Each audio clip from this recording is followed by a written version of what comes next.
чемпионата я профи. Компетенции коммуникабельность. Я Максимов Марк, мне 8 лет. А я Кожеваткина Наина, мне 8 лет. Участница 2 класса Многоразской средней общеобразовательной школы имени Луки Никифоровича Харитонова Горного Улуса. Компетенция А. Что такое коммуникабельность? Коммуникабельность приобщение дает массу плюсов, и окружающие с удовольствием проводят время в компании такого человека. И неважно, личное это общение или деловое, с коммуникабельным человеком решает довольно легко. А кто такой коммуникабельный человек? Коммуникабельный человек, в первую очередь, это общительный человек. В дословном переводе коммуникабельные люди – это соединяющие люди.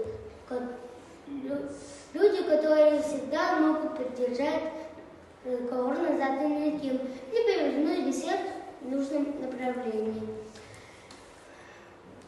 Они могут уладить конфликт и найти общий язык с любым человеком.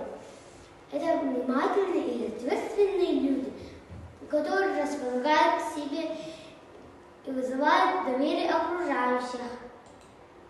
Профессия, где необходим навык коммуникабельность. Я вам сегодня расскажу про самую популярную профессию. Она очень актуальна, начиная с больших городов, заканчивая маленькими населенными пунктами по всему миру. Нет даже ни одного человека, который бы не связывался с человеком этой профессии. Даже я, свои 8 лет, ежедневно тесно общаюсь с человеком этой профессии. Как вы уже догадались, это профессия учителя. Считается, что самые коммуникабельные люди по профессии – это учителя.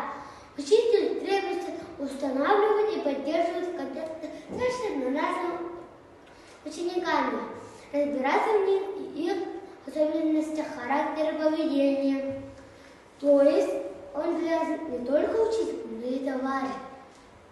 Учит, помогает, советует, желает добра и каждый правильный путь. А ведь мы, ученики, все разные, не одинаковые. Кто-то из нас энергичный, кто-то спокойный, кто-то быстрый, а кто-то медленный. И учитель, как каждый, находит индивидуальный подход. Вот поэтому коммуникабельность нужна учителю. Поклон и вечное спасибо.